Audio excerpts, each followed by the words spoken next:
अगले रोज शाम को मैं कर्नल शंकर के पास गया। वो हस्बे मामूल लॉन में मैनोशी की महफिल सजाए बैठा हुआ था और अब्दुल करीम बरामदे में हुक्म बजा लाने के लिए मुअद्दब खड़ा था। अब्दुल करीम ने आंखों ही आंखों में और सर को जरा झुकाकर मुझे सलाम किया। आज कर्नल भी मूड में था। मुझे देखते ही कहने लगा, hello mister palmist, please come and join me. मैंने इधर उधर की बातें शुरू की ताकि जो मौजू कर्नल को पसंद आए उसी पर बात करें। वो शायद मेरा नाम भूल चुका था, इसलिए बार बार मिस्टर पामिस्ट कह रहा था। मैंने हंसते हुए कहा, कर्नल साहब, मैं चाय बेचता हूँ और मेरा नाम विनोद है और आप मुझे पामिस्ट कह रहे हैं। कर्नल ने साफ गोई से कहा कि मुझे तुम्हारा नाम याद नहीं आ रहा, लेकिन पामिस्ट मैं तुम्हें इसलिए कह रहा हूँ कि पहली मुलाकात में ही तुमने मेरे माजी के मुतालिक सही बातें बता दी थी। मैंने कहा, मैं पामिस्ट्री की अबजद से भी वाकिफ नहीं हूँ, अलबत्ता फेस रीडिंग में कुछ शुद्ध बुद्ध रखता हूँ और वो भी अपने कारोबार में मुख्तलिफ लोगों से मिलने की वजह से उनके मूड को देख देख कर चेहरे के तासुरात से कुछ अंदाजा लगाता हूँ। आपके चेहरे पर साफ लिखा है कि आपकी फैमिली नहीं है, वरना आपको सरकारी बंगला मिल सकता था। क्लब की रौनकों को छोड़कर आप अपनी अलग महफिल सजाते हैं। बकौल आपका हल्का अहबाब बहुत छोटा है। आप अपनी शाम मैनोशी में गुजारते हैं और तन्हाई पसंद हैं। इससे मैंने ये नतीजा अखज़ किया कि माजी की कुछ ऐसी यादें हैं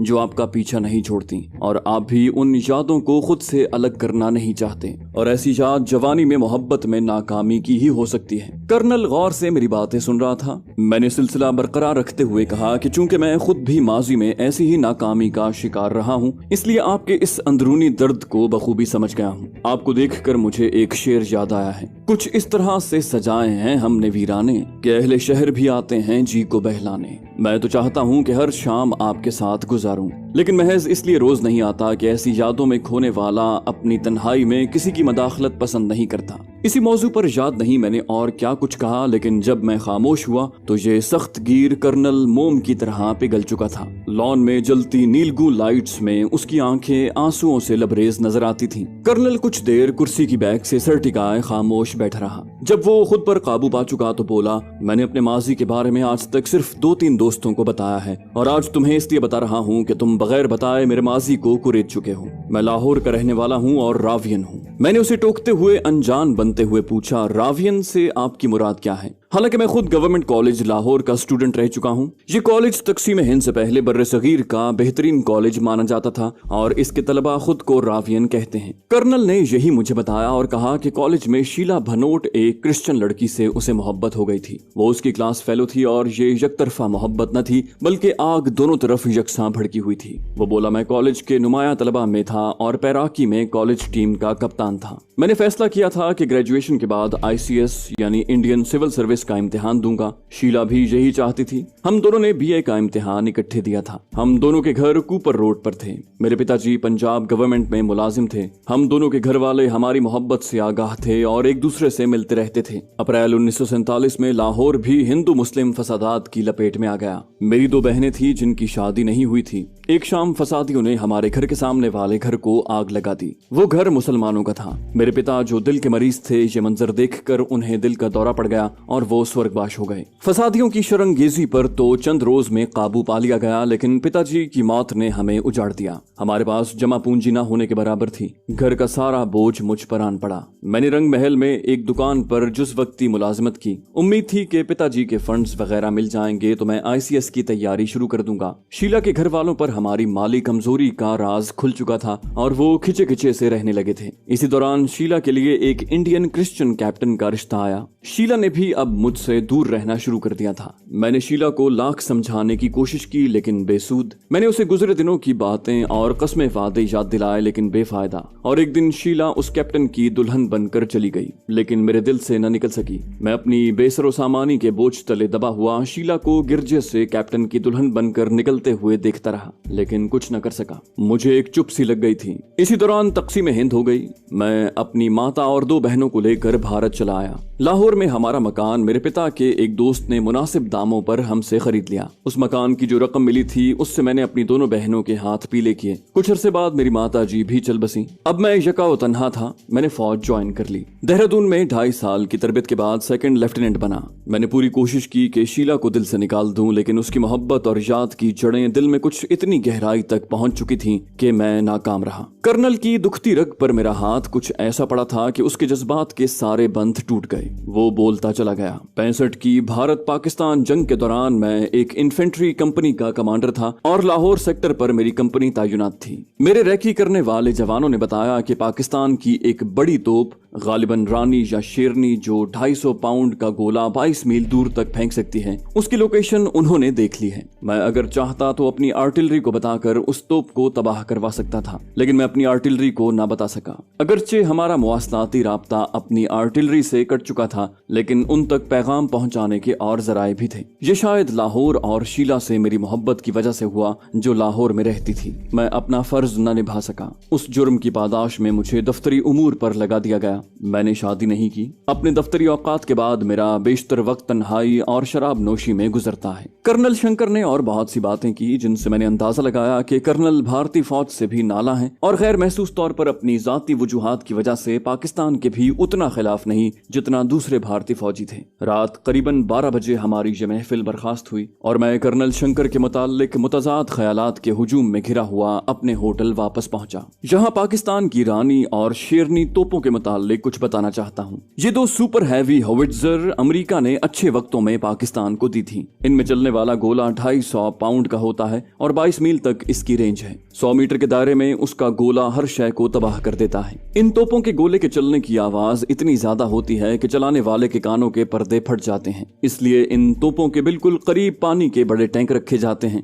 गोला चलाने वाले तोपची कानों पर साउंड प्रूफ कवर लगाने के बावजूद धमाके की आवाज से बचने के लिए गोला चलाते वक्त पानी के टैंकों में कूद जाते हैं ताकि धमाके की शिद्दत कम महसूस हो। 1965 और 1971 की जंगों में इन दोनों तोपों ने लाहौर के तहफ्फुज में नुमाया किरदार अदा किया था। भारतीय अफवाज इनके गोलों की आवाज सुनते ही दहशत से कांपने लग जाती थी और उल्टे कदमों वापस अपने मोर्चों में दुबक जाती। कर्नल शंकर ने शराब के नशे में अपना दिल खोल कर मेरे सामने रख दिया था। मुझे ट्रैप करने के लिए ये उसकी एक चाल भी हो सकती थी। दूसरी तरफ अब्दुल करीम की दर्द भरी कहानी और कर्नल शंकर की बातें, ये दोनों सच्ची भी हो सकती थी और गलत भी। इन हालात में मुझे अपना हर कदम फूंक फूंक कर उठाना था। मैंने दोनों की बातों के एक एक फिक्रे और लफ्ज का तज्जिया करना शुरू किया और बिलाखिर ये फैसला किया कि जब तक मेरे साथी लखनऊ से वापस आकर अब्दुल करीम के बयान की तस्दीक न करें, मैं कोई कदम नहीं उठाऊंगा। तारापुर के एटमी बिजली घर के मुतालिक चूंकि हमें पाकिस्तान में ब्रीफ नहीं किया गया था और ये मिशन इंतहाई अहम नौयत का था, इसलिए मैंने हर मुमकिन जरिए से मालूमात इकट्ठी करने का फैसला किया। न्यूक्लियर एनर्जी से मुताल्लिक किताबें तो मैं पहले ही लिख चुका था और उनका मुताला भी शुरू कर दिया था। अब मैं चाहता था कि वहाँ के सिक्योरिटी सिस्टम के मुतालिक भी जानकारी हासिल करूं। आप न सिर्फ मेरी बल्कि मेरे साथियों की ज़हनी कैफियत का बखूबी अंदाजा लगा सकते हैं। दुश्मन मुल्क में हिंदू बनकर रहना और उसकी दिफाई नौयत की हसास और क्लासिफाइड मालूमात हासिल करना और हर वक्त पकड़े जाने के खौफ ने हम पर शदीद ज़हनी दबाव डाल रखा था। हमारे चेहरों से मुस्कुराहट गायब हो चुकी थी और हंसी बिल्कुल मसनूई होती थी। रातों को नींद में हम अक्सर चौंक उठते। अपनी कैफियत तो मैं जानता था, मेरे साथियों ने भी अपनी ज़हनी हालत मुझे बता दी थी। पाकिस्तान में दौरान ट्रेनिंग ऐसी हालत पेश आने पर ज़हनी तनाव कम करने के लिए एक सुकून आवर दवा लिब्रियम इस्तेमाल करने की हिदायत दी गई थी। हमने ये दवा इस्तेमाल करनी शुरू की और 1 हफ्ता इस्तेमाल के बाद हमारे ज़हनी तनाव में खासी कमी आ गई। लखनऊ जाने वाले मेरे दोनों साथी चौथे दिन लौट आए। वो अब्दुल करीम के मुताल्लिक मुफस्सल मालूमात लेकर आए थे। दुकानदार ने अब्दुल करीम की कही हुई तमाम बातों की तस्दीक की थी। उसने अब्दुल करीम के मुताल्लिक ये भी बताया था कि उसके दूर पार के रिश्तेदारों के अलावा एक हकीकी चचा भी हैं, लेकिन ये सब अब्दुल करीम के वालिदैन के मरने के बाद बजाय उस यतीम को मोहब्बत और शफकत देने के उनके घर में जो बचा कुचा सामान था वो भी उठा कर ले गए और अब्दुल करीम बिल्कुल बेआसरा और बेसहारा रह गया था। उसके वालिद से दोस्ती की वजह से उस दुकानदार ने उसे अपने घर में पनाह दी और वो तालीम हासिल करने के साथ साथ दुकान पर भी उसका हाथ बटाता था। मैट्रिक के बाद अब्दुल करीम मजीद तालीम हासिल करना चाहता था, लेकिन वो दुकानदार मजीद अखराजात बर्दाश्त करने का मुतहम्मिल न था। लिहाजा साल भर वो दुकान पर ही काम करता रहा और जूं ही उसे मौका मिला वो फौज में भर्ती हो गया। दुकानदार ने मेरे साथियों से इस पुछगिछ की वजह दरियाफ्त की तो उन्होंने कहा कि अब्दुल करीम की उनके खानदान की एक लड़की से शादी की तजवीज ज़ेरे गौर है और इसी सिलसिले में वो यहाँ आए हैं। दुकानदार ने कहा कि अब्दुल करीम एक शरीफ और नवाब खानदान का चश्मो चराग है, सिवाय गरीबी और बेआसरा होने के उसमें कोई कमी नहीं। दुकानदार ने यहाँ तक कहा कि अगर उसकी कोई बेटी होती तो वो उसे अब्दुल करीम से ब्याहने में फख्र महसूस करता। गर्ज है कि अब्दुल करीम की बयान करदा सब बातों की सच्चाई की तस्दीक हो चुकी थी और अब मुझे उसका का ताउन हासिल करने की मंसूबाबंदी करनी थी। अभी तक अब्दुल करीम का जो खाका मेरे सामने था वो एक खानदानी बेआसरा तन्हा मुसलमान भारतीय सिपाही का था जो अपने अफसरान की मुसलसल गाली गलोच और सख्त रवैये का शाकी था। ये इस खाके का पॉजिटिव रुख था। दूसरा रुख जो नेगेटिव था वो कुछ यूं था कि वो अपनी जाती शिकायत और रंजिश के बावजूद अपने मुल्क का खैर खा हो सकता था। उसकी इज्जत नफ्स जो कुचली जा चुकी थी उसे डिफेक्टर बना सकती थी, या फिर इसी कुचली हुई इज्जत नफ्स की बहाली के लिए वो हमारे राज जानने के बाद अपने अफसरान को हमारे मुतालिक बताकर भारत माता का सुपूत बन सकता था और अपना खोया हुआ वकार हासिल कर सकता था। दोनों सूरतें मुमकिन थी। यहाँ पाकिस्तान में ही देख लीजिए, कहने को तो हम सब पाकिस्तानी और एक कलील अकलियत के सिवा सभी मुसलमान हैं, लेकिन मादरे वतन की इज्जत, हुर्मत और बका को बहुत पीछे धकेल कर अपने जाती मफाद को आगे लाने वाले वतन के गद्दार और वतन फरोश भी लाखों की तादाद में मौजूद हैं। वरना भारतीय टैंकों पर बैठकर आने पाकिस्तान का कौमी परचम जो हमारी आजादी और गैरत का निशान है उसे मज़ार कायद पर नजर आतिश करने वाले, पाकिस्तान को टुकड़े टुकड़े करने और ऐलानिया इसका ऐलान करने वाले अभी तक जिंदा न होते। मैं समझता हूँ कि ऐसे गद्दारों की बातें सुनकर खामोश रहने वाले भी वतन की मोहब्बत से उतने ही दूर हैं जितने वो गद्दार हैं। समझ में नहीं आता कि माँ बहन की गाली सुनकर तैश में आने और मरने मारने पर तुल जाने वालों की गैरत उस वक्त क्यों सो जाती है जब कोई उनकी मादरे वतन को गाली देता है। शायद ये वो लोग हैं जिन्हें आजादी की कदर कीमत मालूम नहीं और वो अपने आजाद वतन में दरपेश वक्ती मुश्किलात का हल दुश्मन की गुलामी में ढूंढते हैं। ये सारी सियासी पार्टियां, ये लिसानी तंजीमें चाहे इक्तदार में हो या हिज़्ब इख्तिलाफ में, सिर्फ और सिर्फ जाती फवायद के हुसूल में लगी रहती हैं। कोई भी सियासी पार्टी हो, इनके लिए इक्तदार का हुसूल सिर्फ पाकिस्तान को लूटने के लिए होता है। पाकिस्तान की जुग्राफियाई और नजरियाती सरहदों की मुहाफिज अफवाज पाकिस्तान को वो सिर्फ पेट गार्ड का दर्जा देती हैं। उन्होंने कभी ये नहीं सोचा कि अफवाज पाकिस्तान के जवान और अफसरान अपने से 8 गुना बड़े दुश्मन के सामने यूं सीना सुपर, जान हथेली पर लिए एक सीसा पिलाई दीवार की तरह डटे हुए हैं। दुश्मन का अखंड भारत का ख्वाब चकनाचूर हो चुका है और उसे खुद अपनी बका के लाले पड़े हुए हैं। पाकिस्तान में दहशतगर्दी और धमाके करने वाले अगर पाकिस्तानी हैं तो वो 100% यकीनन दुश्मन के एजेंट हैं। इबरतनाक मौत इनका मुकद्दर बन चुकी है और इंशाअल्लाह बहुत जल्द हम इन ताउनी चूहों से निजात हासिल कर लेंगे। आखिर में अर्ज करता चलूं कि ये तमाम बातें महज तफरी के लिए नहीं, इन सब में एक मकसदियत है, वो ये कि भटके हुए और मनफी सोच रखने वाले उन पाकिस्तानियों को राह रास्त दिखा सकूं जो मुस्तकबिल से आंखें बंद किए दुश्मन के बिछाए हुए सुनहरी जाल में फंस चुके हैं। अगर मेरी कहानी किसी एक भी पाकिस्तानी को राह रास्त पर ला सकी तो मैं समझूंगा कि मेरी मेहनत और अर्करेजी रायगां नहीं गई। इस उलझी हुई सूरत हाल में मैंने साथियों से मशवरा करना मुनासिब समझा और उनके साथ मीटिंग में हर एक का नुक्ता नजर जानने की कोशिश की। 2 साथियों का ख्याल था कि रात को अब्दुल करीम को उठा लिया जाए और उसे समझाया जाए या मजबूर किया जाए कि वो हमारा साथ दे, और अगर वो न माने तो उसे वहीं खत्म कर दिया जाए। एक साथी का कहना था कि कर्नल शंकर के कमरे में रात को घुसकर उसे हलाक कर दिया जाए और उसके कमरे से उसका ब्रीफकेस और अहम कागजात उठा लिए जाएं। ये दोनों तजावीज थोड़ी देर बहस के बाद रद्द कर दी गईं। पहली इसलिए कि अब्दुल करीम अपनी जाती हैसियत में कोई अहमियत नहीं रखता था। उठाए जाने के बाद वो अपनी जान बचाने के लिए हमारा साथ देने का वादा करके उससे न सिर्फ मुकर सकता था बल्कि हमें पकड़वा कर अपने नंबर बना सकता था। कर्नल को अगर हलाक कर दिया जाता तो इस बात की क्या जमानत थी कि उसके कमरे में मौजूद कागजात वगैरह किसी अहमियत के हामिल होते। हर 2 सूरतों में भारतीय सिक्योरिटी न सिर्फ बहुत चौकस हो जाती बल्कि मेरे पकड़े जाने का भी इम्कान बढ़ जाता, क्योंकि कर्नल शंकर से मिलने वालों में मेरा नाम सर फहरिस्त था। बिलाखिर ये फैसला हुआ कि इन दोनों को फिलहाल स्टैंड 2 पोजीशन में रखकर मजीद कल्टीवेट किया जाए और अपने मिशन यानी आर्मी हेडक्वार्टर्स में पहुंचने और वहां मालूमात के हुसूल के लिए राब्ता पैदा करने की कोशिश की जाए। हमने फैसला किया कि अब अपना पूरा ध्यान हेडक्वार्टर्स के सुपरिटेंडेंट यशवंत और उन 2 ईसाई स्वीपर्स पर दें। अगले रोज ही अपने एक साथी के हमरा छुट्टी के वक्त हम हेडक्वार्टर्स के करीबी बस स्टॉप पर पहुंच गए। हम यशवंत के साथ एक ही बस में सवार हुए और मैंने उसका घर भी देख लिया। मैंने अपने 2 साथियों को दोनों सफाई करने वालों के पीछे लगा दिया कि उनसे वाकफियत पैदा करें और इस तरह दफ्तर के बाद उनकी सरगर्मियों का न सिर्फ पता चलाएं बल्कि अगर जरूरत पड़े तो उनमें शरीक भी हों। दूसरे 2 साथियों की ड्यूटी लगाई कि दफ्तर के बाद वो यशवंत की सर्वेलेंस करें और जिस शाम वो गाना सुनने के लिए जाए तो उनमें से एक उसका पीछा करता रहे ताकि उस बाला खाने की निशानदही कर सके जहां यशवंत मौजूद हो, और दूसरा साथी मुझे बताने के लिए उस इलाके चावड़ी बाजार के शुरू में ही एक रेस्टोरेंट में आए जहां मैं हर शाम 7 बजे पहुंच जाया करूंगा। ये महीने के शुरू की तारीख तारीखें थी। उस रेस्टोरेंट में मुझे ज्यादा इंतजार नहीं करना पड़ा। गालिबन तीसरी या चौथी शाम थी जब मेरे साथी ने रेस्टोरेंट में आकर मुझे इशारा किया और थोड़ी देर के बाद हम उस बाला खाने के नीचे खड़े थे जिसमें यशवंत था। मैंने एक साथी को रुखसत किया क्योंकि उस शाम मेरा प्रोग्राम सिर्फ यशवंत से मिलने और उससे ताल्लुकात पैदा करने का था। मैं बाला खाने की सीढ़ियां चढ़कर उस सजे सजाए कमरे में पहुंच गया जहां नाच गाना होता था। नशिस्त फर्शी थी, चारों तरफ गाँव तकिए करीने से रखे हुए थे।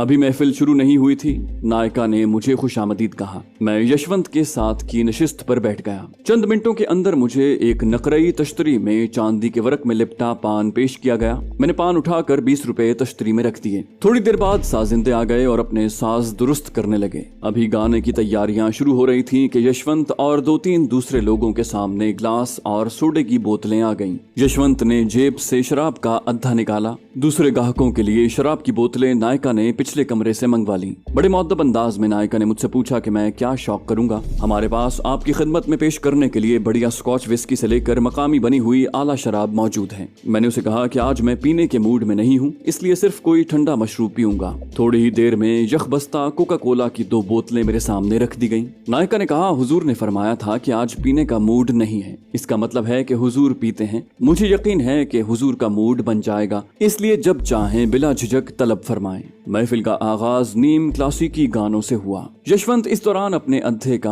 आधा हिस्सा पी चुका था। मैं यशवंत पर कड़ी नजर रखे हुए था कि उसकी नजर करम किस तवाइफ पर थी। नीम क्लासिकी मौसीकी का दौर खत्म हुआ। इस दौरान 3 नौजवान तवाइफें अपने पैरों में घुंघरू बांधने लगी। यशवंत ने बोतल में बची हुई सारी शराब गिलास में उंडेल ली, थोड़ा सा पानी मिलाया और गटागट चढ़ा गया। उन तीनों तवाइफों ने हम तमाशबीनों के दरमियान में आकर सबको फर्शी सलाम किया। अभी वो तबेले और दूसरे साजों के साथ अपने कदम मिला ही रही थी कि यशवंत ने अपनी दूसरी जेब से एक और अद्धा निकाला। वो भारत की बनी हुई रम पी रहा था। चूंकि पूरी बोतल गोल और अद्धे चपटे होते हैं, इसलिए आसानी जेबों में आ जाते हैं। यशवंत ने दूसरी बोतल से भी कुछ रम ग्लास में उंडेली और उसे चढ़ा गया। अब वो पूरी तरह से नशे में चूर था। जब गाना शुरू हुआ तो वेल 1 रुपए की थी। नाचने वाली तीनों लड़कियों ने रक्स शुरू किया। इन तीनों के कदम और रक्स के जाविये एक दूसरे से इतने मिले हुए थे कि वो एक ही जिस्म के 3 हिस्से दिखाई देती थी। उनके रक्स ने महफिल को गरमा दिया। वेल अब 1 रुपए से बढ़कर 5 रुपए हो चुकी थी। मुझे चूंकि वहां पर यशवंत को अपनी तरफ मुतवज्जे करना और तवाइफों पर अपनी अमारत का रोब भी डालना था,